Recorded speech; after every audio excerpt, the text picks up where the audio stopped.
ایسے اونٹ کی پیٹھ محفوظ کر دی جاتی تھی، نہ اس پر سواری کی جاتی، نہ بال کاٹے جاتے، بلکہ اسے اونٹوں کے ریوڑ میں جفتی کے لیے آزاد چھوڑ دیا جاتا، اس کے سوا اس سے کوئی اور فائدہ نہ اٹھایا جاتا۔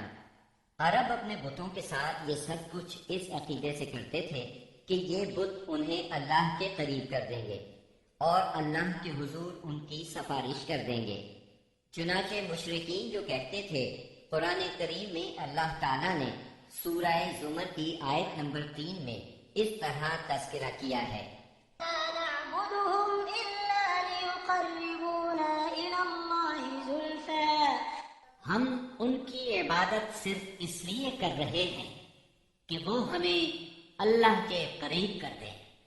اسی طرح قرآن کریم کی سورہ یونس آیت 18 میں یہ الفاظ آئے ہیں، ويعبدون من دون الله ما لا يضرهم ولا ينفعهم ويقولون هؤلاء شفعاؤنا عند الله۔ یہ مشرکین اللہ کے سوا ان کی عبادت کرتے ہیں جو انہیں نہ نفع پہنچا سکیں نہ نقصان، اور کہتے ہیں کہ یہ اللہ کے پاس ہمارے سفارشی ہیں۔ مشرکین عرب کاہنوں، عرافوں اور نجومیوں کی خبروں پر بھی ایمان رکھتے تھے۔ کاہن اسے کہتے ہیں جو آنے والے واقعات کی پیش گوئی کرے اور جو چھپے ہوئے رازوں کے جاننے کا دعویٰ کرے۔ نجومی اسے کہتے ہیں جو ستاروں پر غور کر کے ان کی رفتار اور اوقات کا حساب لگا کر پتہ لگاتا ہے کہ دنیا میں آئندہ کیا حالات و واقعات پیش آئیں گے۔ ان نجومیوں کی خبروں کو ماننا دراصل ستاروں پر ایمان لانا ہے۔ مشرکین میں بدشگونی کا بھی رواج تھا، اسے عربی میں طیارہ کہتے ہیں۔ اس کی صورت یہ تھی کہ مشرکین کسی چڑیا یا ہرن کے پاس جا کر اسے بھگاتے تھے۔ اگر وہ دائیں طرف بھاگتا تو اسے اچھا شگون خیال کرتے، کامیابی کی علامت خیال کرتے اور اپنا کام کر گزرتے۔ اگر وہ بائیں طرف بھاگتا تو اسے نحوست کی علامت سمجھ کر اپنے کام سے باز رہتے۔ اسی طرح اگر کوئی چڑیا یا جانور راستہ کاٹ دیتا تو اس کو منحوس خیال کرتے۔ اسی سے ملتی جلتی ایک حرکت یہ تھی کہ مشرکین خرگوش کے ٹخنے کی ہڈی لٹکاتے تھے اور بعض دنوں، بعض مہینوں جانوروں، گھروں اور عورتوں کو منحوس سمجھتے تھے۔ آج کے دور میں بھی ایسی باتیں سننے میں آتی ہیں، کالی بلی راستہ کاٹ گئی، اللہ خیر کرے وغیرہ۔ قریش کی ایک بدعت یہ تھی کہ وہ کہتے تھے ہم سیدنا ابراہیم علیہ السلام کی اولاد ہیں، حرم کے پاسبان، بیت اللہ کے والی اور مکے کے باشندے ہیں، کوئی شخص ہمارا ہم مرتبہ نہیں اور نہ کسی کے حقوق ہمارے حقوق کے مساوی ہیں۔ اسی لیے یہ لوگ اپنا نام ہمس یعنی بہادر رکھتے تھے، لہذا ہمارے شایان شان نہیں کہ ہم حدود حرم سے باہر جائیں۔ چنانچہ حج کے دوران میں یہ لوگ عرفات نہیں جاتے تھے اور نہ وہاں سے افاضہ کرتے تھے، بلکہ مزدلفہ ہی میں ٹھہر کر وہیں سے افاضہ کر لیتے تھے۔ اللہ تعالیٰ نے اس بدعت کی اصلاح کرتے ہوئے سورہ بقرہ کی آیت 199 میں فرمایا، ثم أفيضوا من حيث أفاض الناس۔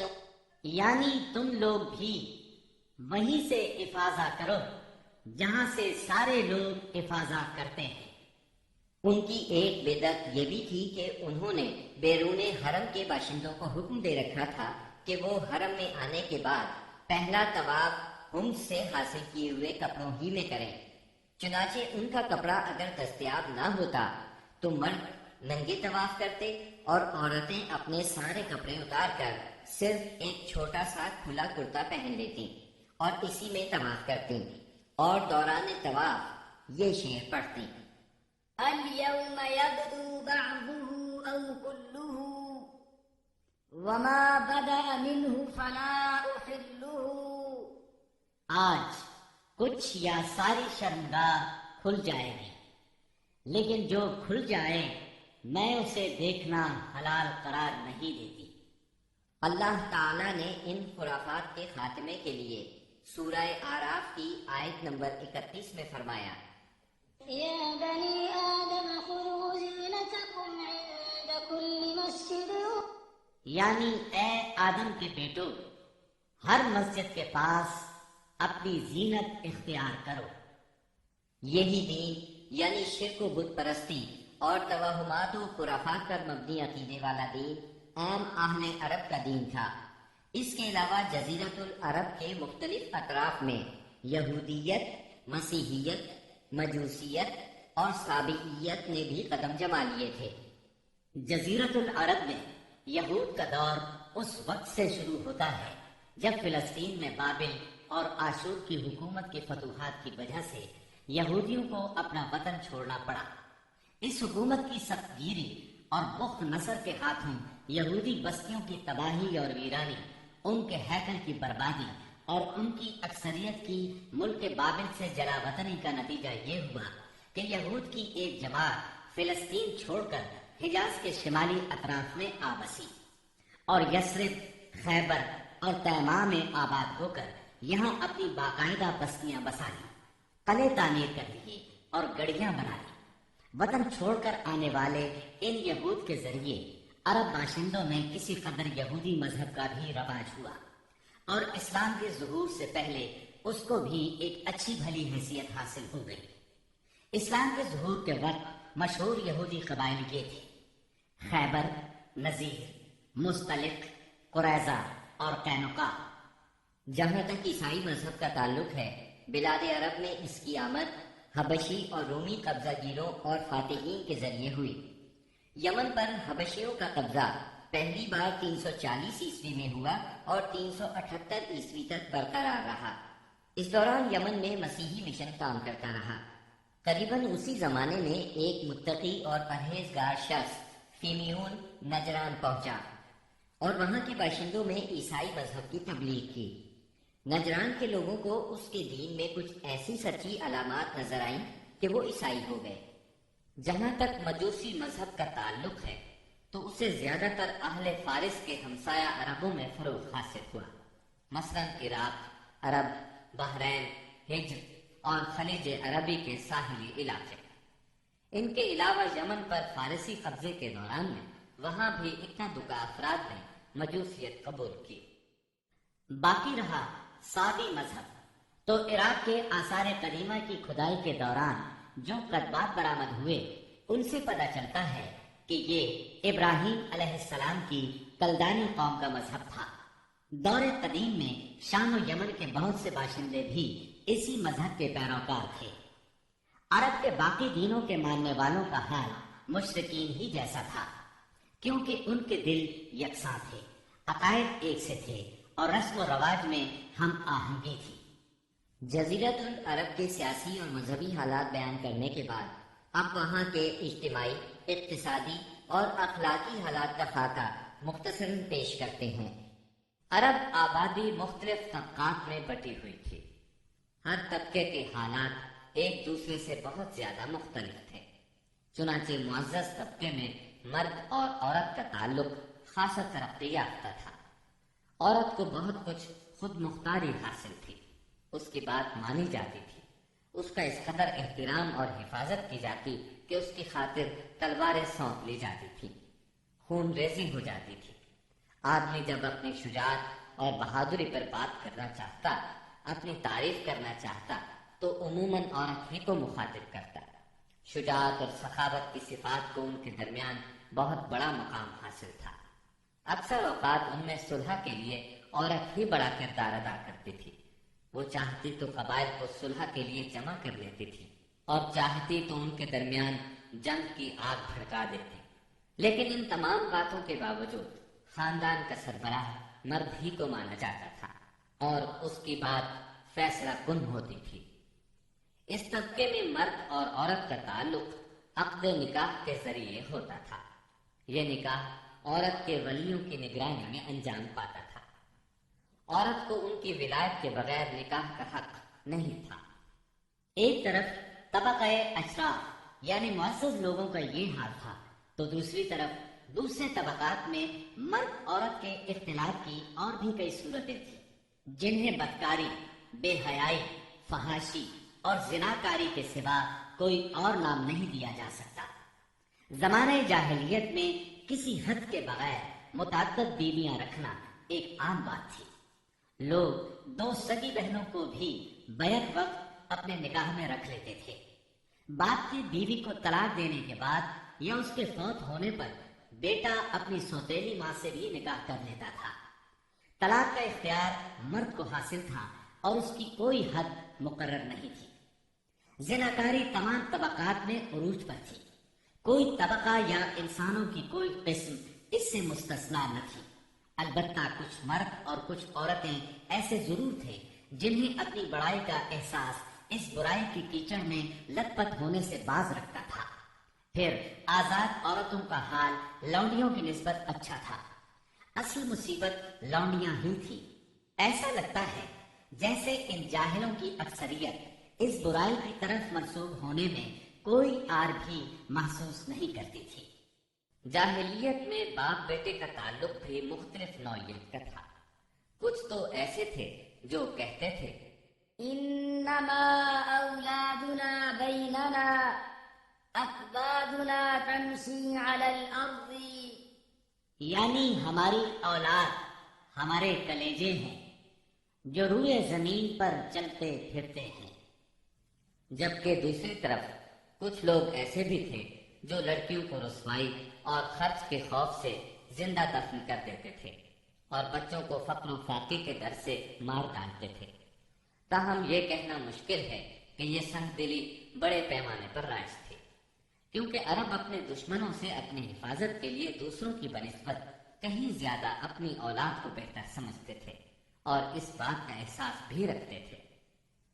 مطلب یہ کہ مجموعی طور پر ان کی حالت بہت کمزور تھی، عقل سے عاری تھی اور ذلت میں گھری ہوئی تھی۔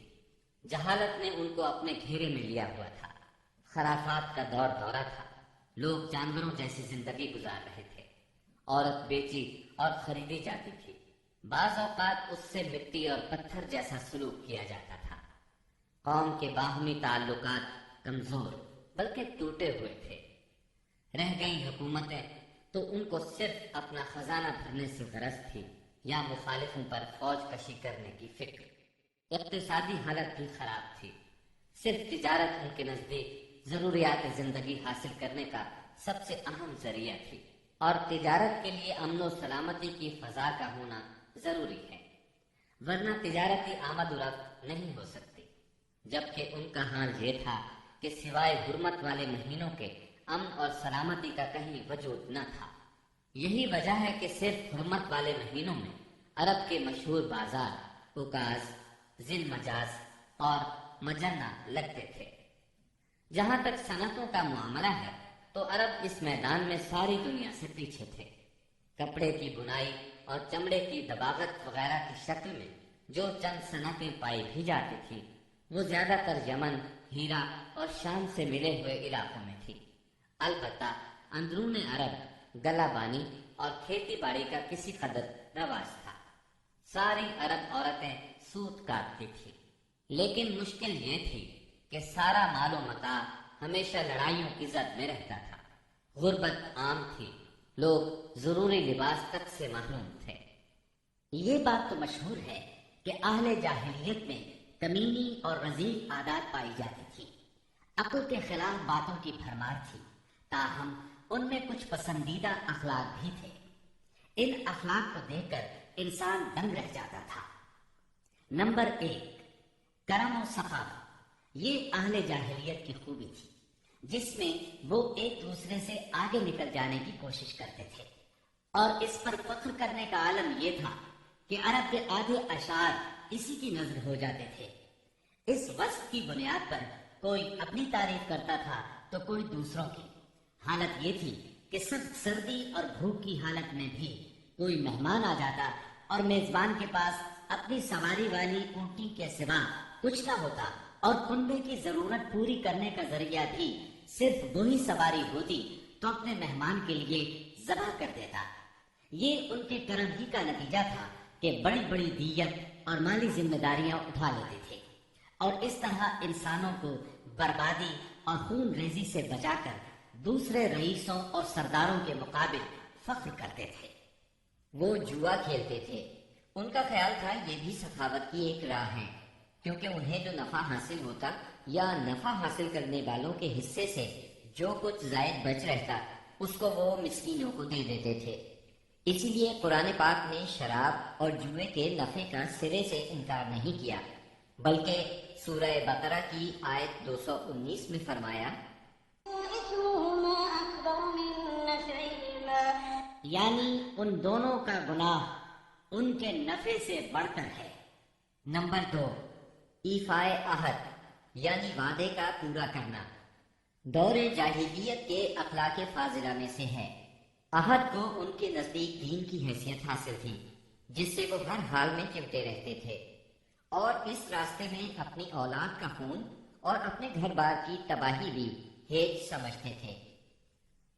نمبر 3، خودداری اور عزت نفس، اس پر قائم رہنا اور ظلم و جبر برداشت نہ کرنا بھی جاہلیت کے معروف اخلاق میں سے تھا۔ اس کا نتیجہ یہ تھا کہ ان کی شجاعت اور غیرت حد سے بڑھی ہوئی تھی۔ وہ فوراً بھڑک اٹھتے تھے اور چھوٹی سے چھوٹی توہین آمیز بات پر تلوار اور نیزہ اٹھا لیتے تھے، اور نہایت خون ریز جنگ چھڑ جاتی اور انہیں اس راہ میں اپنی جان کی قطعاً پرواہ نہ رہتی تھی۔ نمبر 4، عزائم کی تکمیل۔ اہل جاہلیت میں ایک خاص بات یہ بھی تھی کہ جب وہ کسی کام کو فخر اور ناز کا ذریعہ سمجھ کر انجام دینے پر تل جاتے تو پھر کوئی رکاوٹ انہیں روک نہیں سکتی تھی۔ وہ اپنی جان پر کھیل کر اس کام کو انجام دے ڈالتے تھے۔ نمبر 5، حلم، بردباری اور سنجیدگی، یہ خوبی بھی ان کے نزدیک قابل تعریف تھی، لیکن چونکہ ان میں شجاعت حد سے بڑھ کر تھی، ہر وقت جنگ و جدل پر آمادہ رہتے تھے، اس لیے یہ عادت بہت کم پائی جاتی تھی۔ نمبر 6، بدوی سادگی، یعنی رہن سہن کی الجھنوں اور داؤ پیچ سے ناواقف تھے۔ اس کا نتیجہ یہ تھا کہ ان میں سچائی اور امانت پائی جاتی تھی، دھوکہ دہی، بدعہدی سے دور تھے اور نفرت کرتے تھے۔ ہم سمجھتے ہیں کہ جزیرۃ العرب کو ساری دنیا سے جو جغرافیائی نسبت حاصل تھی، اس کے علاوہ یہی وہ قیمتی اخلاق تھے جن کی وجہ سے اہل عرب کو بنی نوع انسان کی قیادت اور رسالت عامہ کا بوجھ اٹھانے کے لیے منتخب کیا گیا تھا، کیونکہ یہ اخلاق اگرچہ بعض اوقات شر اور فساد کا سبب بن جاتے تھے اور ان کی وجہ سے المناک حادثات بھی پیش آ جاتے تھے، لیکن اپنی نوعیت کے بڑے قیمتی اخلاق تھے۔ یہ تھوڑی سی اصلاح کے بعد انسانی معاشرے کے لیے نہایت مفید بن سکتے تھے، اور یہی کام اسلام نے انجام دیا۔ غالباً ان کے اخلاق میں بھی ایفائے عہد کے بعد عزت نفس اور عزم کی پختگی سب سے زیادہ قیمتی اور نفع بخش جوہر تھا، کیونکہ اس زبردست قوت اور پختہ ارادے کے بغیر شر و فساد کا خاتمہ اور نظام عدل کا قیام ممکن نہیں۔ اہل جاہلیت کے کچھ اور بھی اچھے اخلاق تھے، لیکن ان سب کو بیان کیا جائے تو بات بہت طویل ہو جائے گی، لہذا انہی پر اکتفا کرتے ہوئے ہم آگے چلتے ہیں۔ ہمارے رسول مقبول محمد صلی اللہ علیہ وسلم کی ولادت باسعادت موسم بہار میں پیر کے دن صبح صادق کے بعد اور طلوع آفتاب سے پہلے 9 ربیع الاول سن عام الفیل 20 یا 22 اپریل 571 عیسوی کو مکہ مکرمہ میں ہوئی۔ پیر کا دن آپ کی مبارک زندگی میں بڑی اہمیت کا حامل ہے۔ سیدنا ابن عباس رضی اللہ عنہ فرماتے ہیں کہ آپ پیر کو پیدا ہوئے، پیر کے دن آپ کو نبوت سے سرفراز فرمایا گیا، سوموار ہی کو مکے سے مدینے کی طرف ہجرت کے لیے نکلے، سوموار ہی کو آپ مدینہ منورہ تشریف لائے، اور آپ نے پیر ہی کے دن اس دار فانی کو خیر باد کہا۔ آپ کے پیدا ہوتے ہی آپ کے دادا عبد المطلب آپ کو گود میں اٹھا کر خانہ کعبہ میں لے گئے، آپ کے لیے دعا کی اور محمد نام رکھا۔ پوتے کی پیدائش کی خوشی میں 7ویں دن اپنے قبیلے کی دعوت کی۔ لوگوں نے آپ کے دادا سے پوچھا، آپ نے نومولود کا نام دوسرے لوگوں کے ناموں جیسا کیوں نہیں رکھا؟ انہوں نے جواب دیا، میں چاہتا ہوں میرے پوتے پر اسلام کا اثر پڑے اور میرا پوتا تعریف و توصیف حاصل کرے۔ آپ کی والدہ سیدہ آمنہ نے آپ کا نام احمد رکھا۔ انجیل میں بطور پیشگوئی آپ کے 2 نام آئے ہیں، فارتلی اور منہمنا۔ قرآن مجید کی سورہ انبیاء آیت 107 میں اللہ تعالیٰ نے آپ کو رحمت للعالمین کہا ہے۔ وما أرسلناك إلا رحمة للعالمين، یعنی ہم نے آپ کو تمام جہانوں کے لیے رحمت بنا کر بھیجا ہے۔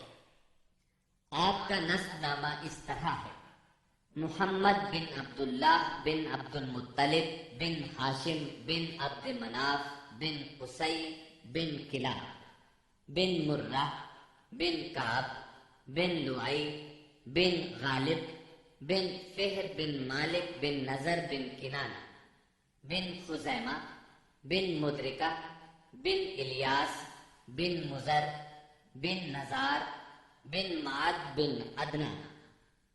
اس بات پر سب کا اتفاق ہے کہ عدنان سیدنا اسماعیل علیہ السلام کی نسل سے ہے، لیکن دونوں کے درمیان میں کتنی پشتیں ہیں اور ان کے نام کیا کیا ہیں، اس میں بہت اختلاف پایا جاتا ہے۔ آپ کی والدہ کا نام سیدہ آمنہ تھا۔